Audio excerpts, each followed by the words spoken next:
authorization can be granted. I'll take care of it. Alright guys, Hasten here with a new Monster Hunter Wild video.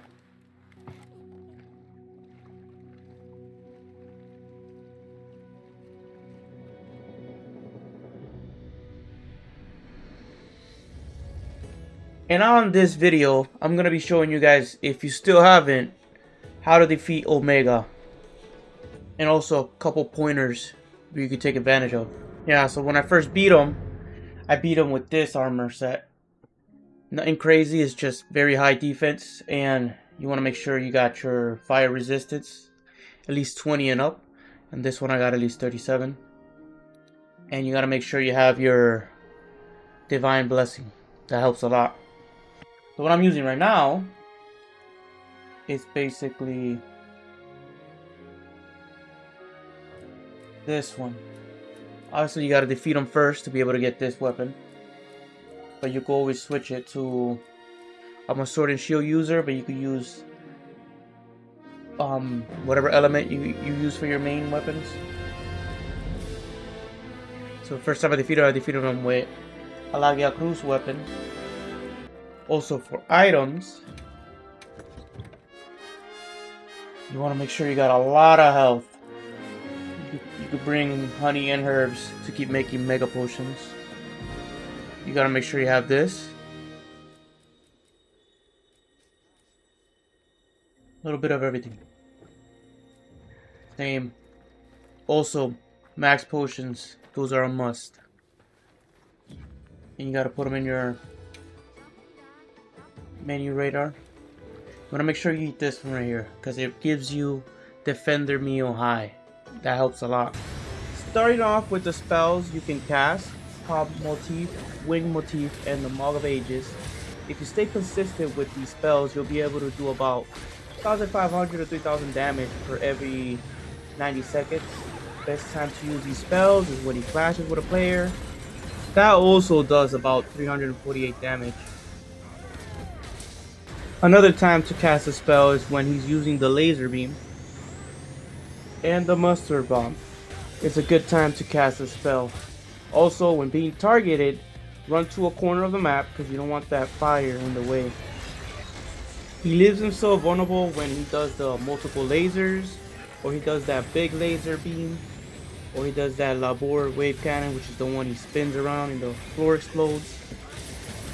And every time he does one of those attacks, just make sure you use a focus attack, and every time you do them, you're gonna get a shield. Make sure to mount it on the first or second area of the map. If you do that, you might pull a second mount on the last area. Make sure to wound both, face and back, and make sure to break the back first. That when he drops on the floor, you go run around and break the face, and you actually do more damage. Now on the second area, where you get him to lock onto you, you want to take this opportunity to run to those rocks, to those falling boulders, and get that extra damage. Both of them combined is like 7k damage. You should be able to do that. Also, when you're on the sacred, he tends to try to jump on you, do that body slam on you. And if for any reason you forget to drop the boulder on him, you could try to do something like this. But that is very unlikely. When he goes into Panto Cradle mode, which is that red mode, you want to be able to break at least 4 wounds on the leg. And that will stagger him for a good amount of time. When breaking one of his legs, he will drop a shield. Make sure to pick it up because you never know when you're going to need it. Now when he's on the floor, you want to target this little area right here.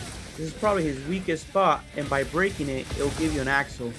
When he's spawning in the Nursilla, if you time it right with all your crew, you get a lot of damage with the spell. Bring the Rocksteady Mantle and a Fire Whipping for this. If you see the floor glowing like that, you should probably roll away. You're going to lose a lot of damage that way. And attack from the outside. And if you see these Cactuars around, make sure to hit them. They do a really good amount of damage. And once you slay the Nursilla and get the shield and he's done attacking with his Mega Beam, this is the perfect time to use these boulders on him.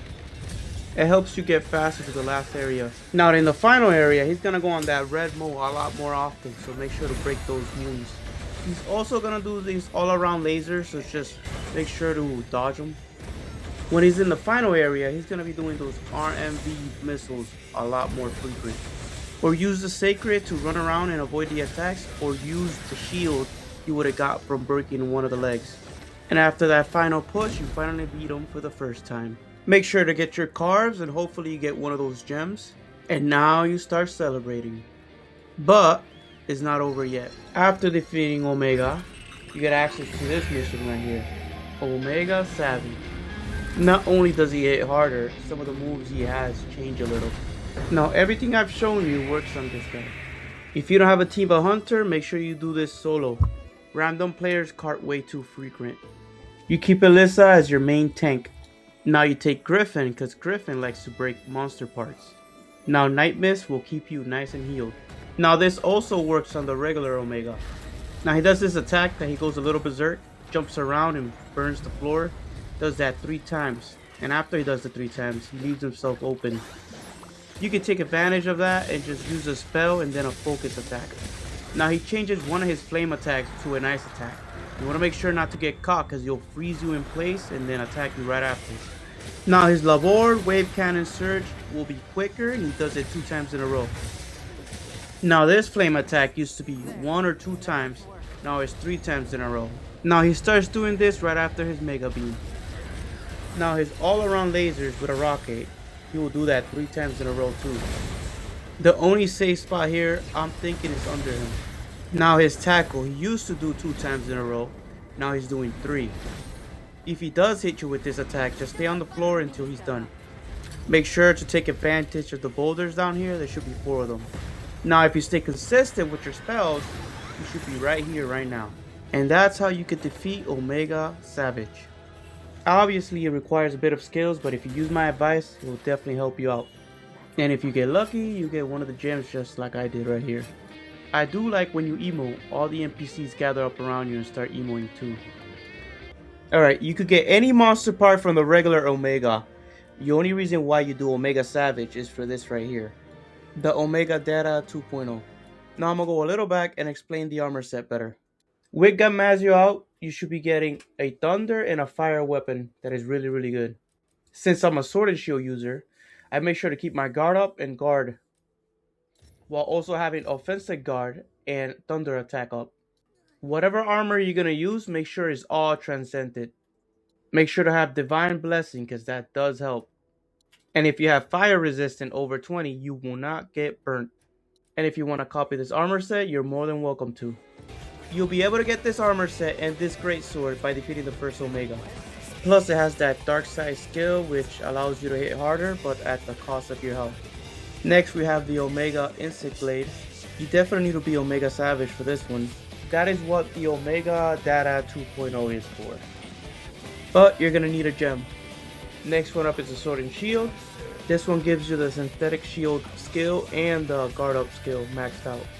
Omega is one of the hardest monsters in the game, so if you found this video helpful, just smash that like button and subscribe.